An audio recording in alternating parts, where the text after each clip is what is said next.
Bismillahirrahmanirrahim. Bismillahirrahmanirrahim. Assalamualaikum warahmatullahi wabarakatuh. Alhamdulillahirabbil alamin. Wassalatu wassalamu ala asrofil anbiya'i wal mursalin wa ala alihi wa sahbihi ajmain. Asyhadu alla ilaha illallah wa asyhadu anna Muhammadar Rasulullah.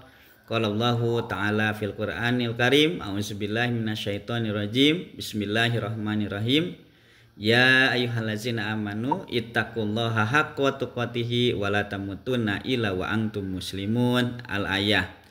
Alhamdulillah sahabat MDT, sahabat majelis zikir dan tasawuf ini, pada hari ini kita masih diberikan wujud ya oleh Allah Subhanahu wa taala, masih dipinjami wujud sehingga kita berwujud.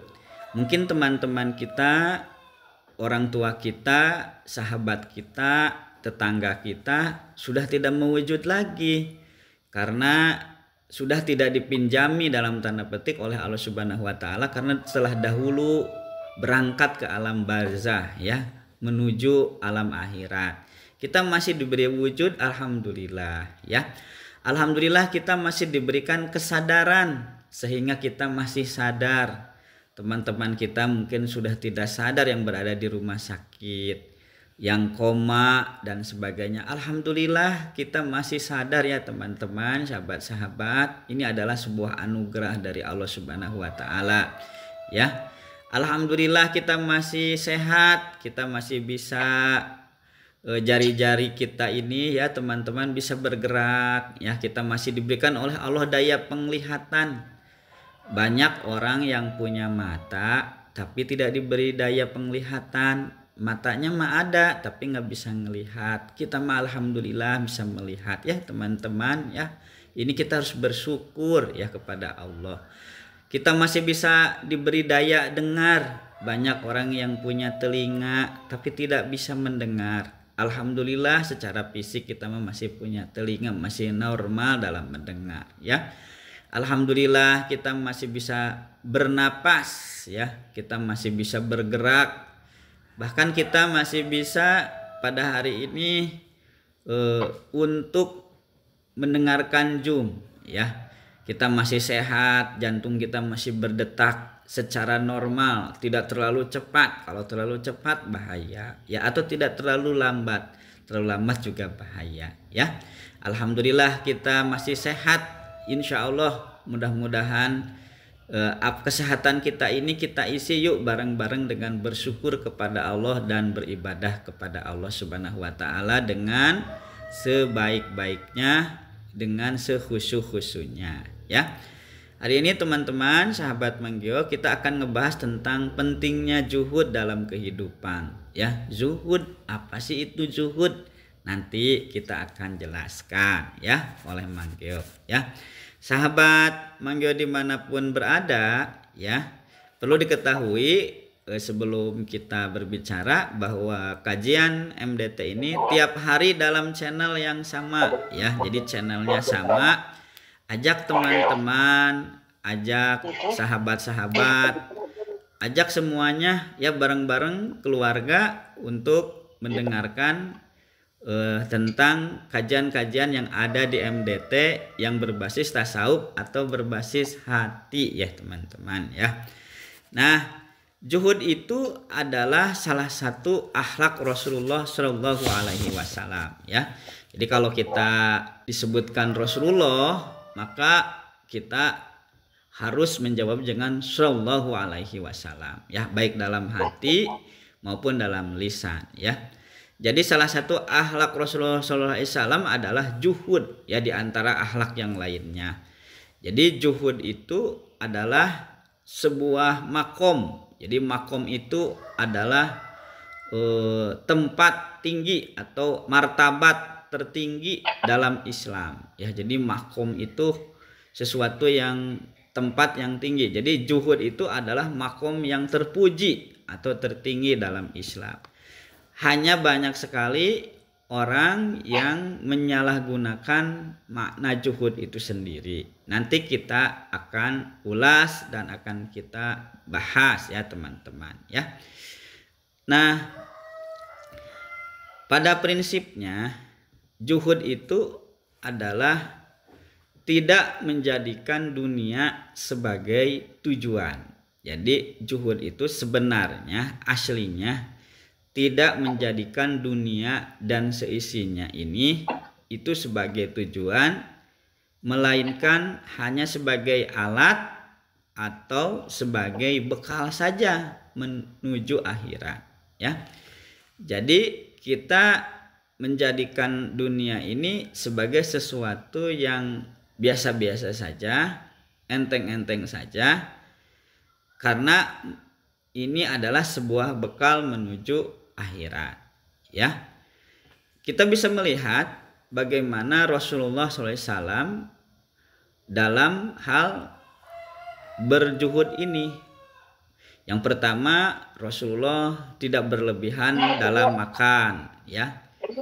Makan tidak pernah Rasulullah makan gitu kayak orang-orang sekarang, misalnya mukbang misalnya, ya, atau misalnya Rasulullah pamer makanan, itu tidak pernah.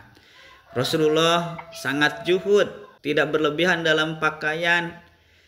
Bukan Rasulullah tidak mampu, tapi Rasulullah sangat menjaga bisi di hisab, nanti kita akan memberatkan. Kita ibu-ibu, bapak-bapak punya pakaian banyak tidak? Bahkan 1 lemari, bahkan 2 lemari.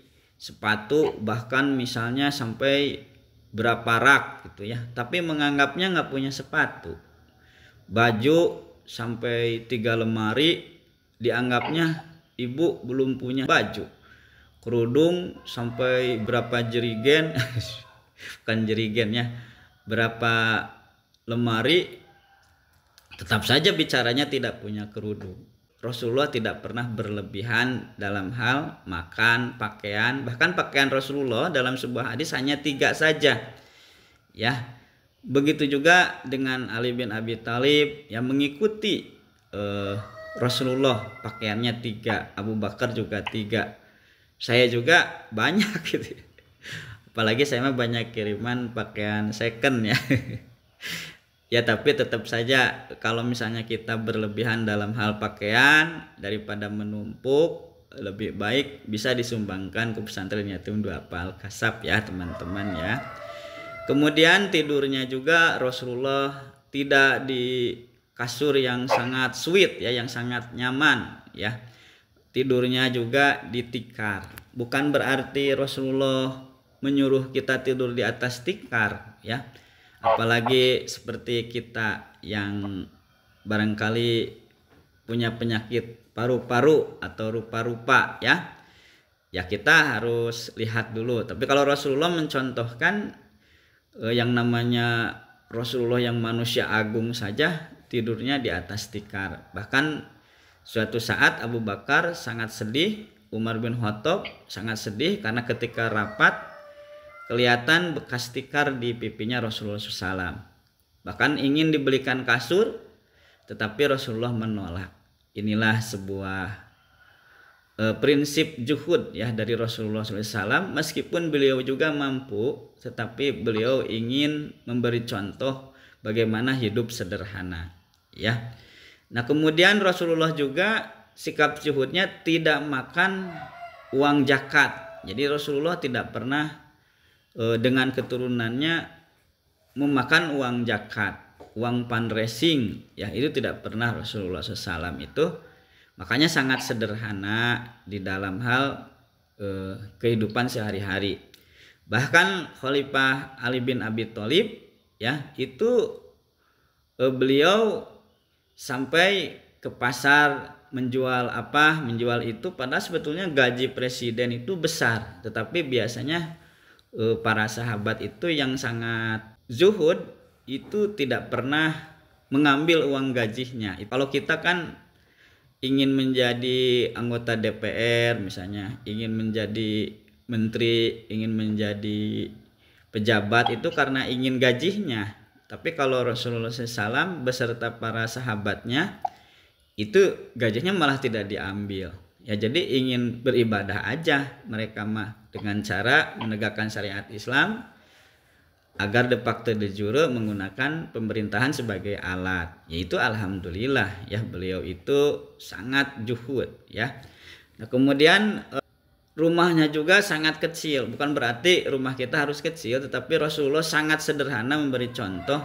Bahkan ukurannya juga boleh dilihat itu mungkin seperti kamar kosan begitu ya, sangat kecil ya. Itulah pemimpin kita, itulah teladan kita. Dan kemudian Rasulullah sangat warok. Dia tidak mau makan kalau tidak jelas dari mana sumber makanannya. Misalnya makan ayam, makan ikan, kalau tidak jelas ini nyembelihnya benar atau tidak, pakai basmalah atau tidak. Rasulullah dan para sahabatnya sangat apik ya, atau sangat teliti ya, takut yang dimakan ini adalah barang haram. Kalau kita kebanyakan barang haram, sedikit barang halalnya begitu. Tapi enggak kan, kalau sahabat MNT tidak begitu ya. Juhud itu ya berasal dari kata zahada ya, artinya juhud itu meninggalkan ya sesuatu yang tidak berharga ya.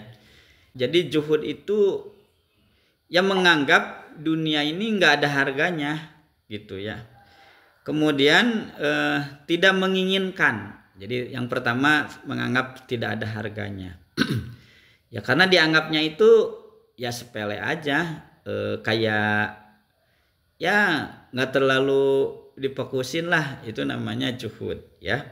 Kemudian tidak merasa tertarik ya, keinginan yang tinggi. Kemudian tidak menjadi tujuan utama. Banyak sekali orang yang menjadikan dunia sebagai tujuan utama. Akhirnya terus merasa haus, merasa tidak cukup ya dengan uang yang seharusnya sudah cukup, gaji yang seharusnya sudah cukup. Malah jadi korupsi ya, sampai triliunan. Padahal sebenarnya dia sakit gula gitu ya. Padahal sebenarnya dia asam urat. Mau beli makanan segimana uang setriliun gitu atau berapa triliun gitu. Akhirnya tidak berguna. Akhirnya malah dia penjara ya. Kalau dengan konsep juhud insya Allah barangkali akan meminimalisir ya para koruptor di Indonesia. Baik di tingkat tinggi maupun tingkat RT atau RW ya. Jadi banyak sekali yang nilep BLT dan sebagainya. Tapi kalau dengan konsep juhud mah aman insya Allah ya. Jadi sebenarnya Islam itu solusi ya. Konsep Islam itu adalah hadiah dari Allah agar semua permasalahan, semua problem menjadi fine-fine aja atau menjadi baik ya. Nah, kesadaran akan dunia ini adalah sesuatu yang sederhana dan biasa-biasa aja, ini dari Al-Quran surat Al-An'am ya. Wamal hayatad dunya illa laibun walahwun. Sesungguhnya namanya kehidupan dunia ini adalah sesuatu yang laibun. Laibun itu main-main dan heheureyan ya. Walahwun itu ya main-main aja gitu ya. Jadi tidak usah kita terlalu fokus dan mencintai banget gitu ya, karena ini adalah sebuah permainan yang kita tidak usah terlalu terikat begitu ya. Kayak kita dulu bermain gatrik misalnya ya, bermain sonda, main karet, misalnya main gambar, main layangan, ya main-main aja, nggak terlalu menetap di hati gitu ya, biasa aja gitu ya. Nah, dalam Al-Qur'annya bukan kalimat misal ya, tapi kalimat langsung ya dari Allah bahwa dunia ini hanya sekedar permainan. Jadi tidak usah maksudnya menancap di hati. Waladarul akhirah, sementara negeri akhirat sangat terbaik bagi orang-orang yang bertakwa. Jadi ciri-ciri dari orang yang bertakwa, dia nggak terlalu terpaut lah hatinya ke dunia ini ya, itu biasa-biasa aja ya. Dunia itu mungkin bisa ditunjukkan dengan ada kata, ada cinta, ada harta, ada tahta. Orang-orang yang juhud itu tidak terlalu fokus atau tertarik dengan kata. dia tidak terlalu ingin dipuji oleh orang lain, ingin populer ya, ingin viral begitu. Biasa aja gitu. Jadi ada yang menjadikan kata sebagai sesuatu yang utama ya, popularitas misalnya ya, ingin viral sampai bagaimana. Ternyata setelah viral juga biasa-biasa aja gening kehidupannya, makannya cuman sehari 3 kali, nggak berubah ya. Jadi ada yang takut kehilangan kata, akhirnya dia berbuat sesuatu yang dilarang oleh Allah. Banyak ulama yang takut kehilangan kata, akhirnya dia tidak mau berkata-kata sesuai dengan Al-Quran dan Sunnah. Dia tidak mau menghalalkan yang halal dan mengharamkan yang haram, karena dia takut kehilangan kata, kehilangan popularitas. Dia takut ada hater, dia takut ada orang yang membenci. Biasa aja, karena ini adalah dunia ya teman-teman, sahabat-sahabat semua ya. Ada juga yang takut kehilangan harta. Jadi dunia ini tadi kata, kalau kata popularitas, kalau harta ini adalah materialistik.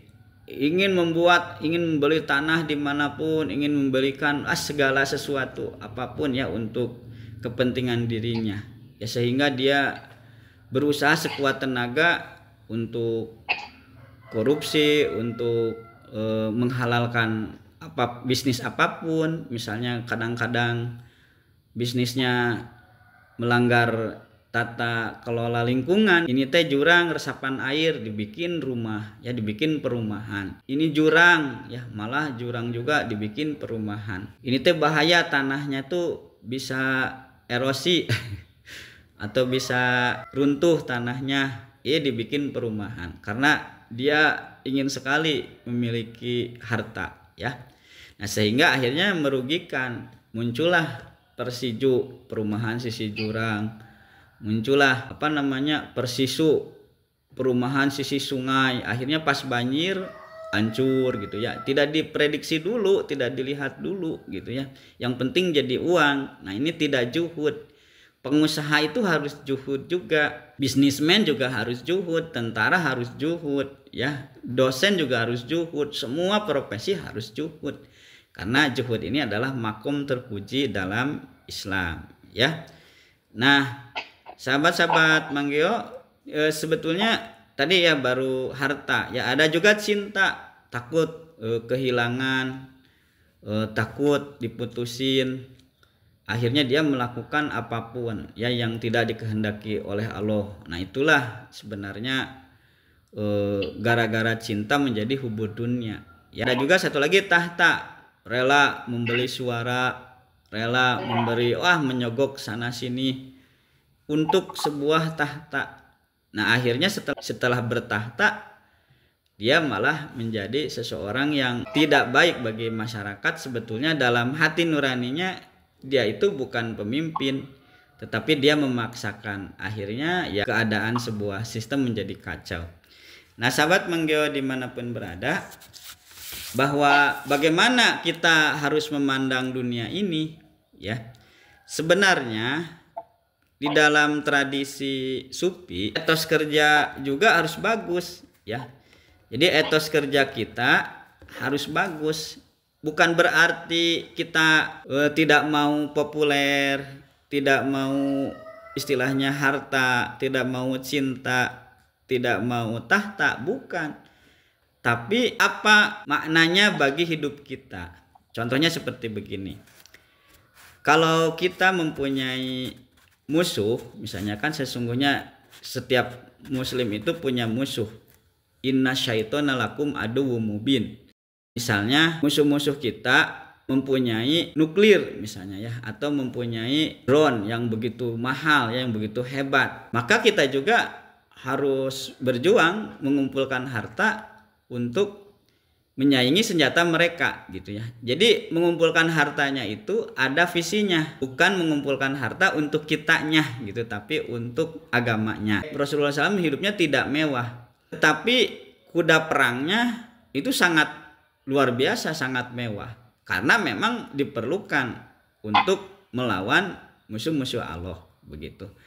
Jadi ketika untuk berjuang, kita itu harus istilahnya mah benar-benar serius. Jadi kita mencari cinta, mencari harta, mencari kata, mencari tahta itu menjadi boleh kalau kita menautkan kepada visi dalam menegakkan agama Allah. Nah, itu boleh ya. Dan itu harus begitu, harus menjadi tinggi ya. Nabi Sulaiman membuat kerajaan yang begitu dahsyat karena ingin menaklukkan yang namanya kerajaan dari Balkis atau Ratu Bilqis ya. Dia juga merasa hebat dengan kerajaannya, maka disaingi oleh kerajaannya Nabi Sulaiman. Tapi Nabi Sulaiman tetap juhud ya gitu ya. Jadi kerajaan yang begitu mewah itu bukan diniatkan untuk pujian pribadi, tapi menjadikan orang ingat kepada Allah begitu. Jadi itu maksudnya dari juhud itu ya. Jadi juhud itu bukan lari dari dunia, bukan, ini salah kaprah tentang juhud. Bisa jadi Anda harus kaya ya, karena banyak sekali orang-orang yang tidak mampu di Indonesia ini dan perlu ditolong. Jadi kayaknya itu meniatkan untuk mencari hartanya itu adalah untuk kebaikan, untuk melaksanakan kebaikan. Nah, itu namanya juhud yang baik ya gitu. Apa artinya mencari harta yang baik? Kalau kita butuh rumah sakit yang misalnya begitu canggih untuk kesehatan, ya itu kita harus lakukan. Jadi bukan berarti juhud itu akhirnya jadi tidak mau ke dunia dan kemudian lari dari dunia, bukan. Tapi semuanya itu adalah dalam sebuah tatanan atau dalam sebuah tujuan yang benar begitu ya. La maksuda illallah, tidak ada yang maksud kecuali Allah. Jadi ketika kita misalnya membuat rumah yang besar, tetapi rumah yang besar itu diniatkan nanti suatu saat agar bisa dipakai pengajian, agar bisa dipakai kebaikan, agar bisa menjadi sebuah sarana untuk dakwah, ya itu tidak masalah. Bahkan rumahnya harus besar ya. Misalnya kalau kita misalnya mobil ya, mobil ini membawa anak-anak yatim ngantar sekolah, ya harus yang bagus. Kenapa? Takutnya mogok, kasihan anak-anak sekolah. Bukan berarti harus mobilnya juga yang tidak ada bannya, misalnya yang kacanya pecah, yang setirnya bengkok atau jadi celaka ya. Nah, jadi tergantung pada kebutuhannya, tergantung pada tujuannya sekali lagi ya. Jadi jangan sampai juhud itu keluar daripada tujuannya. Nah, sahabat manggil, juhud itu juga ada levelnya. Yang pertama, level juhud orang awam. Jadi orang awam itu levelnya adalah juhudnya itu meninggalkan keinginan, hanya fokus pada kebutuhan. Nah, ini adalah level juhud yang pertama. Jadi meninggalkan keinginan tapi kebutuhan ya. Jadi ketika kita misalnya membeli baju, ini keinginan atau kebutuhan? Kalau kebutuhan, ya kita harus bagus ya, harus benar-benar perfect. Bukan masalah mahal dan murahnya, perlunya yang kayak gimana. Oh, ini mah jaketnya sampai 3 juta, ya harus dibeli. Kalau misalnya kita ke daerah Turki misalnya yang minus 30 derajat, pakaiannya 2 juta atau 3 juta, bukan masalah mahalnya, tapi ini lagi sedang hujan es misalnya, sedang musim dingin, ya bukan masalah mahal dan murahnya, tapi kebutuhannya begitu ya. Malah kalau murah menjadi zolim, apalagi kita punya uangnya ya. Nah, jadi bukan masalah bentuknya atau harganya, tapi kebutuhannya. Ketika kita mempunyai pesantren, bukan berarti yang penting mah juhud, yang penting mah pesantrennya kecil. Oh, bukan begitu. Harus besar, karena biar menampung anak-anak yang pesantren gratis, supaya mereka belajar dan banyak menghasilkan generasi ke depannya untuk Indonesia supaya Indonesia bermartabat tinggi di mata bangsa atau di mata internasional. Kan niatnya bagus. Jadi bukan berarti juhud itu menjadi kita istilahnya seperti pengemis, bukan. Tapi juhud itu adalah prinsip bahwa dunia ini hanya sarana untuk akhirat, begitu ya. Jadi juhud orang awam itu adalah dengan meninggalkan keinginan, hanya fokus pada kebutuhan. Kitanya butuh tidak membeli sepatu, padahal banyak satu lemari. Kenapa nggak harus beli lagi? Ya karena kemarin warna pink, sekarang warna hijau, besok warna kuning. Terus apa kebutuhannya? Apakah itu sesuatu yang mendesak gitu? Nah kalau tidak mendesak, ya jangan dibeli begitu. Nah, tapi kalau misalnya dibutuhkan, ya silakan gitu. Jadi juhud orang awam atau level awam ini atau level pertama beginner gitu ya. Ini adalah fokus pada kebutuhan bukan pada keinginan. Apa ibu-ibu membelikan kompor yang mahal? Perlu tidak? Ya kalau perlu beli saja gitu. Tapi kalau tidak ya jangan. Membeli panci. Panci ini butuh atau tidak? Atau hanya keinginan saja? Ya kadang-kadang membeli makanan yang sampai puluhan juta ya. Ini kebutuhan atau ini keinginan? Kalau kebutuhan ya udah aja silahkan ya. Bahkan itu wajib kalau kebutuhan mah. Tapi kalau keinginan ya ditahan dulu karena kita sedang juhud ya. Nah yang kedua adalah juhudnya orang khawas ya, orang pertengahan, middle gitu ya. Nah yaitu meninggalkan sesuatu yang melupakan Allah. Jadi juhudnya ini adalah dia kalau ini dirasa sesuatu yang melupakan Allah, dia tidak mau fokus ke situ. Dan yang ketiga adalah juhud khawasil khawas, yaitu meninggalkan apa yang bisa menyibukkan diri kepada selain Allah. Ini level juhud khawasil khawas. Jadi juhud itu tidak berkaitan dengan kaya atau miskin ya. Bisa jadi kaya ya, tapi dia juhud. Bisa jadi miskin tapi hubud dunia. Banyak orang yang kaya pakai Mercedes Benz, rumahnya mewah, tapi pas sholat Jumat, Jumatan begitu ya. Pas waktunya sholat dia berhenti, dia kemudian sholat gitu ya.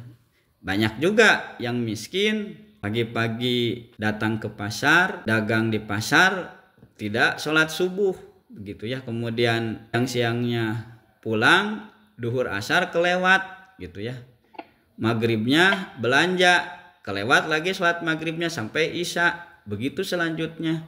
Nah jadi yang namanya juhud itu bukan masalah miskin dan kaya. Jadi juhud ini adalah sebuah prinsip ya, atau sebuah keterpautan hati ya, apakah tujuannya dunia atau tujuannya akhirat. Jadi banyak yang orang-orang yang mohon maaf miskin tetapi dia sebenarnya tidak juhud. Ini bukan masalah juhud dan kaya dan miskinnya, tapi prinsipnya ya. Cuman kebagiannya miskin aja sehingga begitu. Ada juga yang kaya tapi tidak juhud, ya banyak sekali. Yang miskin tidak juhud banyak, yang kaya juhud banyak, yang miskin juhud juga banyak. Jadi juhud itu tidak berkaitan dengan kaya dan miskin. Atau juhud itu tidak berkaitan dengan orang yang awam atau ulama begitu ya, atau yang punya ilmu atau dia akademisi. Banyak juga akademisi yang tidak juhud, banyak juga orang awam yang tidak juhud ya, banyak juga ulama yang tidak juhud, yang takut ya mengatakan kebenaran karena misalnya takut kehilangan kata ya, tidak populer, takut dihujat misalnya ya. Banyak yang tidak juhud. Banyak juga ketika ditawarin yuk kita mengatakan yang hak, mereka tidak mau karena takut popularitas hilang. Banyak yang tidak juhud seperti itu. Orang awam juga banyak yang tidak juhud. Jadi juhud itu bukan berkaitan dengan awam atau dia kompeten atau dia mempunyai ilmu yang tinggi. Ya juhud mah berkaitan dengan prinsip hidup aja. Ya apakah dunia ada di hatinya atau akhirat yang ada di hatinya, ya. Begitu. Juhud juga bukan berkaitan dengan strata sosial gitu ya. Bukan, tapi juhud mah berkaitan dengan apa yang ada di hati. Nah, sahabat Mang Gio dimanapun berada, bahwa juhud ini sudah ada di zaman Rasulullah ya. Jadi di zaman Rasulullah juhud itu tidak diteorikan, tapi di zaman Rasulullah itu juhud itu dilakukan ya. Nah, kemudian orang juhud disebut jahid ya. Jadi sekali lagi orang juhud disebut zahid. Nah, juhud itu di zaman Nabi beserta para sahabatnya, terutama khalifah yang 4 itu dilakukan dan mereka benar-benar juhud ya. Bahkan Abu Bakar ya itu memberikan semua hartanya untuk perang di jalan Allah. Bayangkan kalau kita diminta sedekah, pasti yang dikasihnya enggak 1% acan ya, karena takut kehilangan. Kalau Abu Bakar semuanya. Kata sahabat ditanya, kenapa semuanya? Bagaimana dengan keluargamu? Kata Abu Bakar, keluarga saya mendapat Allah dan Rasulnya itu sudah cukup. Kan hebat itu. Bagaimana itu sufi high class. Begitu juga dengan Imam Ali bin Abi Thalib ya. Dengan Umar, Utsman meskipun kaya, dia juhud ya. Dia tidak mau memakan harta yang bukan haknya. Dia memberikan hartanya untuk agama Allah. Nah, bahkan meninggalnya juga dalam keadaan syahid. Ya. Kemudian Umar bin Khattab syahid. Terus kemudian Utsman syahid, Ali bin Abi Thalib juga syahid, ya. Jadi semuanya juga diberikan untuk Allah dan Rasulnya. Nah, itu dia tidak menjadikan bahwa saya ini kaya terus dengan kekayaannya sebagai tujuan, biasa aja ya. Bahkan para sahabat ini menganggap dunia ini tidak ada apa-apanya, tapi bukan berarti tidak terlibat dalam menaklukkan dunia ya. Karena para sahabat juga menaklukkan, ekspansi mah tetap saja, bukan diem gitu ya. Jadi juhud itu bukan diem, progresif tetap, tetapi dia dalam hal tujuannya bukan untuk materialistik ya, tapi tujuannya adalah untuk Allah dan Rasulnya. Nah, kemudian di zaman pertengahan juhud itu menjadi populer dan orang juhud itu akhirnya disebutnya dengan sufi. Jadi tidak ada sufi kalau tidak juhud. Jadi syaratnya ini majelis zikir dan tasawuf itu harus belajar menjadi sufi. Sufi itu diantaranya sifatnya itu adalah juhud. Jadi kalau ada sufi cinta dunia berarti belum jadi sufi begitu ya. Kalau ada sufi pingin dipuji ketika ceramah, kalau ada sufi ingin mencari kata bagaimana supaya orang suka ketika ceramah, supaya kita mendapat harta yang banyak, niatnya begitu ya, untuk diri sendiri supaya grade-nya hebat, ya itu belum jadi sufi, itu masih menjadi orang materialistik yang berbasis agama sebagai industri begitu ya. Banyak juga yang menjadikan agama sebagai industri ya, atau kajian-kajian Islam sebagai industri, tetapi dia tidak menginginkan nilai-nilai islaminya tegak dalam kehidupan, melainkan dia hanya mencari hartanya aja ya, kemanfaatan. Ibnu Rus berkata, kalau ingin bisnis yang hebat, jualah bisnis agama sebagai industri begitu. Karena banyak orang yang tertipu. Kasihan ya, apalagi orang Indonesia sangat baik, semuanya dianggap baik ya. Nah, sahabat Mang Gio, bahwa gerakan juhud ini akhirnya menjadi populer dan menjadi kritik atas khalifah-khalifah pada saat itu, di mana khalifah kecenderungannya adalah sangat materialistis. Bahkan banyak khalifah yang melakukan mabuk, yang melakukan pembunuhan tanpa alasan dan sebagainya. Jadi gerakan juhud akhirnya menjadi gerakan yang besar, sampai akhirnya kepada hari ini gerakan juhud juga sekarang menjadi gerakan anti daripada materialistis, tetapi sebenarnya gerakan zuhud ini positif ya, sehingga dia tidak zolim kepada orang lain. Nah di sini ada ciri-ciri orang yang zuhud, 2 menit lagi.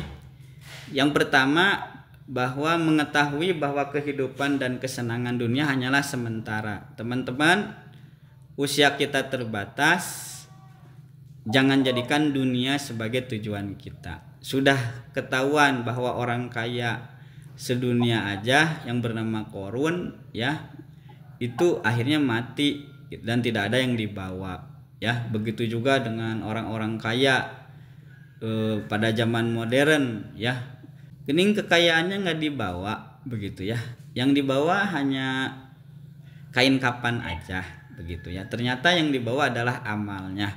Jadi jadikan dunia ini adalah sebagai sarana saja menuju akhirat. Jangan sampai harta yang banyak tapi tidak jadi amal di akhirat nanti. Jangan sampai jabatan yang bagus gitu ya, jabatan yang tinggi tapi tidak jadi bekal di akhirat gitu ya. Ini aneh gitu ya. Jangan sampai popularitas ya, udah trending topik, udah istilahnya mah viral tapi gak jadi ibadah begitu. Itu namanya tidak zuhud ya. Nah yang kedua adalah orang zuhud itu mengetahui bahwa kehidupan akhirat ini lebih baik dan kekal. Jadi kehidupan akhirat ini kekal ya. Jadi ya kita ini adalah sedang persiapan yang menuju akhirat. Semuanya yang ada di sini sedang persiapan. Maka kita harus benar-benar fokusnya kepada akhirat ya. Kepada dunia ini hanya sarana. Dunia ini adalah alat ya, alat penggorengan, jangan jadi gorengan. Ya sekali lagi, alat penggorengan jangan jadi gorengan. Jadi berbahaya bagi tubuh ya. Nah yang ketiga, memandang bahwa dunia adalah tempat menyiapkan kehidupan akhirat. Yang keempat, bahwa di dalam hal apapun hanya Allah lah yang harus menjadi tujuan. Nah teman-teman sekalian, referensi zuhud ya bisa ditemukan di dalam surat Al-Qasas ayat 77, Al-Hadid, kemudian bisa jadi tadi di surat At-Taubah ayat 38, surat Al-Ankabut ayat 64 ya. Jadi boleh teman-teman nanti kaji lebih jauh ya. Nah kemudian yang terakhir adalah bahwa sekali lagi bahwa yang namanya zuhud itu adalah sikap hidup ya, sehingga kita menjadikan dunia ini adalah sebagai perantara untuk menuju negeri akhirat ya. Bukan berarti lari dari dunia, tetapi apapun dilakukan untuk negeri akhirat ya. Itu saja dari Manggeo. Barangkali ada pertanyaan, barangkali ada kritik, silakan gitu ya.